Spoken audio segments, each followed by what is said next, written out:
Hello friends, this is Shakeel sir and today I am going to tell you the use of will have, जिसके माने होते हैं पास होगा। अगर आप हमारे चैनल पर नए हैं तो सब्सक्राइब बटन को दबा दीजिए, साथ ही साथ बेल आइकन को भी दबा दीजिए, जिससे जब भी मैं वीडियो डालूंगा तो आपको नोटिफिकेशन मिल जाएंगे। साथ ही साथ आप घर बैठे स्पोकन इंग्लिश की फुल कोर्स कर सकते हैं। अपने दोस्तों को ज़्यादा से ज़्यादा शेयर करें और हमारे साथ जुड़े रहिए।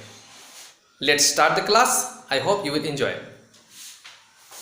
इससे पहले वाले वीडियो में मैंने पास है, पास था का स्ट्रक्चर बना करके मैंने डाला था हैव, हैज और हैड का। तो आज मैं आप लोग को विल हैव का इस्तेमाल सिखाऊंगा।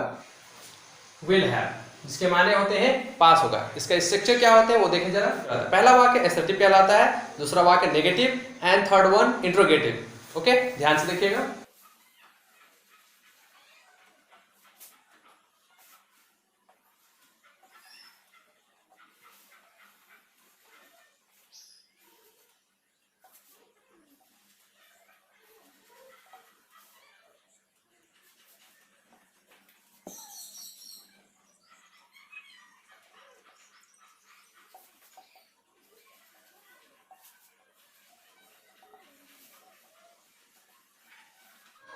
ओके, तो थोड़ा इस स्ट्रक्चर को देख लेंगे। पहला वाक्य जो है वो एसर्टिव, जिसको अफर्मेटिव और डिक्लेरेटिव सेंटेंस भी कहते हैं।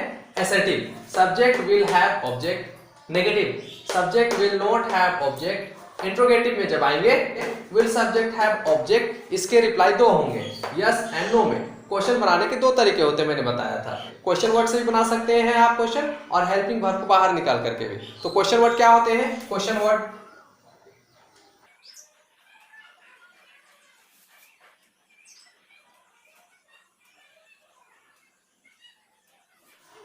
ये कुछ क्वेश्चन वर्ड है जो मैंने लिखा है, आप इसकी सहायता से क्वेश्चन बना सकते हैं, और हेल्पिंग वर्ब को बाहर निकाल कर भी क्वेश्चन बना सकते हैं। आज मैं बताऊंगा दोनों का यूज। आप वीडियो को पॉज करके रूल्स को, स्ट्रक्चर को उतार लेंगे।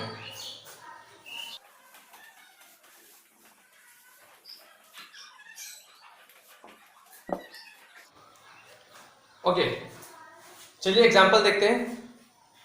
उसके पास एक नया मोबाइल होगा। इसके एसेटिव क्या होंगे? ही will have a new mobile. Okay, जब हम लोग नेगेटिव बनाएंगे तो उसके पास एक नया मोबाइल नहीं होगा। He will not have a new mobile. आप विल नॉट को शॉर्ट में वोंट भी कह सकते हैं। विल नॉट का शॉर्ट फॉर्म होता है वोंट। तो क्या होगा? ही won't have a new mobile. जब हम लोग इसका इंट्रोगेटिव बनाएंगे तो हेल्पिंग वर्ब को बाहर निकाल करके हम लोग क्वेश्चन बनाएंगे। क्या उसके पास एक नया मोबाइल होगा? Will he have a new mobile? तो आंसर, जब सवाल पूछा जा रहा है क्या उसके पास एक नया मोबाइल होगा, तो इसके रिप्लाई होंगे हाँ उसके पास एक नया मोबाइल होगा, yes he will have a new mobile। और अगर नहीं रहेगा तो उसको बोलेंगे नहीं उसके पास एक नया मोबाइल नहीं होगा, no he will not have a new mobile। I am giving you some more example, आप इसे उतार लेंगे। Okay friends, let's see the next example. हमारा नेक्स्ट एग्जाम्पल है जिसमें वर्ब के साथ मैं बता रहा हूं। ठीक है, इसमें देखिए राहुल के पास एक बाइक होगा। ये तो हमारे स्ट्रक्चर के हिसाब से हो गया। इसमें एक एक्स्ट्रा वर्ड क्या आ गया है? कॉलेज जाने के लिए। तो कॉलेज जाने के लिए वर्ब है। जब वर्ब को जोड़ा जाता है तो टू प्लस वर्ब वन किया जाता है। टू प्लस वर्ब वन हमारा स्ट्रक्चर था। राहुल के पास एक बाइक होगा। Rahul will have a bike. यहां तक देखिए, क्या करने के लिए? कॉलेज जाने के लिए। तो टू प्लस वर्ब वन जोड़ रहे हैं, टू गो टू कॉलेज। इसी तरह कोई भी स्ट्रक्चर में, कोई भी सेंटेंस में आप वर्ब जोड़ना चाहेंगे तो टू प्लस वर्ब वन जोड़ सकते हैं। नेगेटिव, राहुल के पास एक बाइक नहीं होगा कॉलेज जाने के लिए। Rahul will not have a bike to go to college. जब इसका सवाल बनाएंगे इंट्रोगेटिव, क्या राहुल के पास एक बाइक होगा कॉलेज जाने के लिए? Will Rahul have a bike to go to college. Answer आ जाएगा हाँ राहुल के पास एक बाइक होगा कॉलेज जाने के लिए, yes Rahul will have a bike to go to college. और जब नकारात्मक नहीं बनाएंगे नेगेटिव में, तो नहीं राहुल के पास एक बाइक नहीं होगा कॉलेज जाने के लिए, no Rahul will not have a bike to go to college. इसे मैं और अच्छे से समझाने के लिए कुछ फिगर का इस्तेमाल करके मैं बता रहा हूं, आप इसे उतार लेंगे। Okay friends, now I am going to tell you the third example with some pictures. Okay, हमारे पास जो क्वेश्चन है, मेरे पास 2 महीने बाद एक कार होगा। ओके, ध्यान समझिएगा, मेरे पास 2 महीने बाद एक कार होगा। इसका I will have a car after 2 months। Negative हो जाएगा, आई will not have a car after 2 months।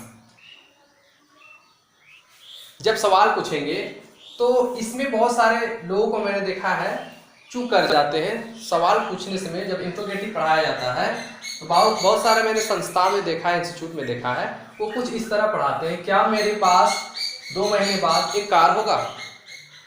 ये बोलचाल के लिए ठीक है, इंसान बोलता है, प्रैक्टिस के लिए ठीक है, लेकिन ये आगे जाकर के ये आदत बन जाती है जिसे हमें अपनाना नहीं है। अब मैं आपको पिक्चर की सहायता से मैं समझाता हूँ। ये पहला व्यक्ति है, ये दूसरा व्यक्ति है। इसको मैंने आई बनाया, इसको मैंने यू बनाया। तो आई ने यू से पूछा। जब भी कोई इंसान बात करता है तो अपने आप से सवाल नहीं पूछता है, क्या मेरे पास 2 महीने बाद एक कार होगा। आप खुद सोचिए, क्या कोई इंसान अपने आप से सवाल पूछता है, क्या मेरे पास 2 महीने बाद एक कार होगा। जब बात करेगा तो वो फर्स्ट व्यक्ति जैसे आई, वो सेकेंड व्यक्ति से सवाल पूछेगा यू से। आई ने यू से पूछा, क्या तुम्हारे पास 2 महीने के बाद एक कार होगा। तो वो क्या जवाब देगा, वो 2 रिप्लाई करेगा। अगर हाँ तो बोलेगा हाँ मेरे पास 2 महीने बाद एक कार होगा, और नहीं तो बोलेगा नहीं मेरे पास 2 महीने बाद एक कार नहीं होगा। तो इसका आंसर बताने का मैंने तरीका बताया था, यस नो में।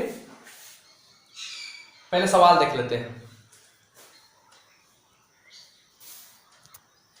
तो सवाल इस तरह से पूछेंगे हम, will you have a car after 2 months। क्या आपके पास 2 महीने के बाद कार होगा। आंसर आएगा हाँ मेरे पास 2 महीने के बाद कार होगा। Yes I will have a car after 2 months। नहीं मेरे पास 2 महीने के बाद एक कार नहीं होगा। No I will not have a car after 2 months। आप विल नॉट को वोंट भी कह सकते हैं। No I won't have a car after 2 months। Okay चलिए देखते हैं, अगर 2 व्यक्ति से ज्यादा तीसरा व्यक्ति रहता, जो मैंने बताया था वह का उसका उसके पास होगा, तो ये क्या आपके पास जो क्वेश्चन बनाए हैं वो चेंज होकर के हो जाएगा उसके पास। ओके ना, चलिए इसको देखते हैं। अगर क्वेश्चन इस तरह का रहता तो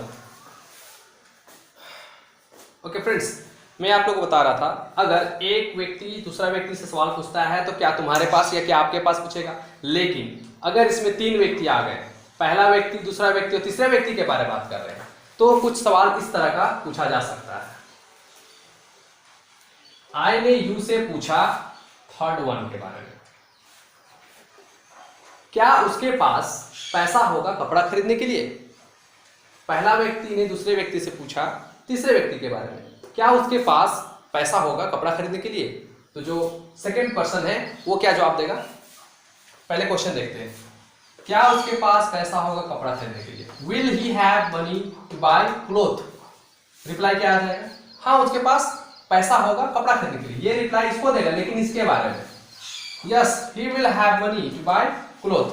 और नहीं तो नहीं उसके पास पैसा नहीं होगा कपड़ा खरीदने। No he won't have money to buy cloth. Will not का short form won't. I hope आप लोगों को समझ में आ गया होगा। अब मैं आपको क्वेश्चन वर्ड से इसका इस्तेमाल सिखाता हूं।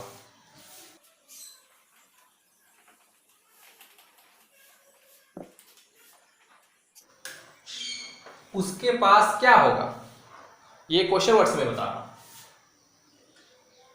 What will he have.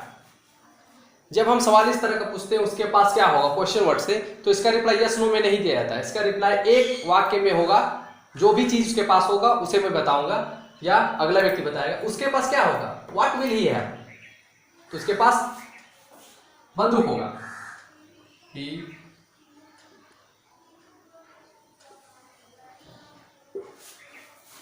उसके पास बंदूक होगा, जो भी होगा आप बता सकते हैं। उसके पास पैसा होगा, उसके पास बंदूक होगा, उसके पास घर होगा, उसके कपड़े होंगे। आई होप आप लोगों को समझ में आ गया होगा विल हैव का इस्तेमाल। तो हमारे साथ जुड़े रहिए और इंग्लिश सीखिए। ज़्यादा से ज़्यादा अपने दोस्तों को शेयर कीजिए, और अगर आपने चैनल को सब्सक्राइब नहीं किया होगा तो आप हमारे चैनल को सब्सक्राइब कर दीजिए, और साथ ही साथ बेल आइकन को दबा दीजिए, जिससे आपको जब भी मैं वीडियो डालूंगा तो नोटिफिकेशन मिल जाएंगे और आप घर बैठे इंग्लिश की प्रैक्टिस कर सकते हैं। Okay bye.